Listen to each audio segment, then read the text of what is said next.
Hello and welcome to another G-Aviation and Military Development Group update. I am Johani, your host today, and I will talk about the history of G-Aviation and Military Development Group and some of our aircraft that made a revolution in GeoFS, because we've hit 100 subscribers, and especially for that I'm doing a voice review. And we are also celebrating because it has been exactly a year ago that we released the ATR-72-600, which was our first aircraft. And also thank you to Air France 267 for accepting this IT, and I'm sorry if I have a big accent in my English. Now let's get into it. We were formed in November of 2019 by Air France 267, Zug 5 and USF Red 5, having no idea what to expect. I wasn't part of G-Aviation and Military Development Group until June 16, 2020. Many groups looked down on us, making fun of us and saying we would never be able to succeed. The groups that we looked up to, that we sought for help, all turned us down. We made previous attempts at aircraft, each time only ending up in a failure. This did not stop us, but made us the minority of the groups that have succeeded.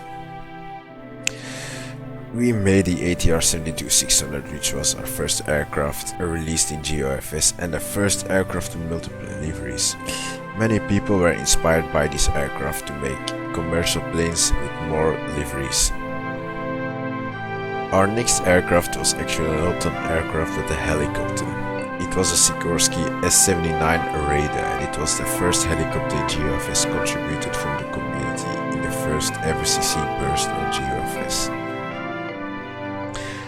And on March 11, 2021, the Rosier hot air balloon was released. The entire community was shocked, for it was only 10 days since the last release of a G-Aviation and Military Development Group aircraft, and also the first hot air balloon made by the community.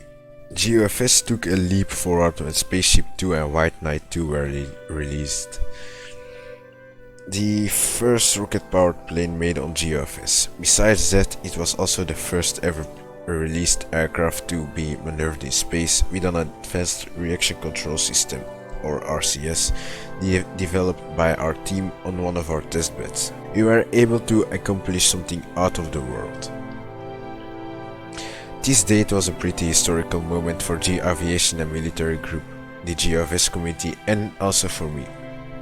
I released my first aircraft without any help from any other people. The aircraft is a XB-70 Valkyrie, released on my account, and it was the first aircraft in GeoFS with a drag reduction system when you collapse the wings. And the next aircraft released on this date was the AW609. It was the first VTOL for GeoFS and very revolutionary for GeoFS. The AW609 VTOL mode has got help from our partner, GeoFS Aircraft Design, or GeoLE. April 30 was also a pretty revolutionary moment. Even if Spaceship 2 was released earlier, that doesn't change much. On this date, only space planes and rockets have been released, and one of them was our Starhopper and my X-15, which has been part of G-Aviation and Military Development Group in 2020, but it has been transferred to our partners TBSG and GeoAD. Then they always said blimps are not possible. That was the only thing we heard from other groups whenever an airship entered development. Previous attempts at creating one all ended up in a failure, for GeoFS physics simply could not properly support lighter than air airships, till the P-791 came. The Lockheed P-791 was the first ever airship to be released to GeoFS by AF267, using a mix of turboprop and hot air balloon physics.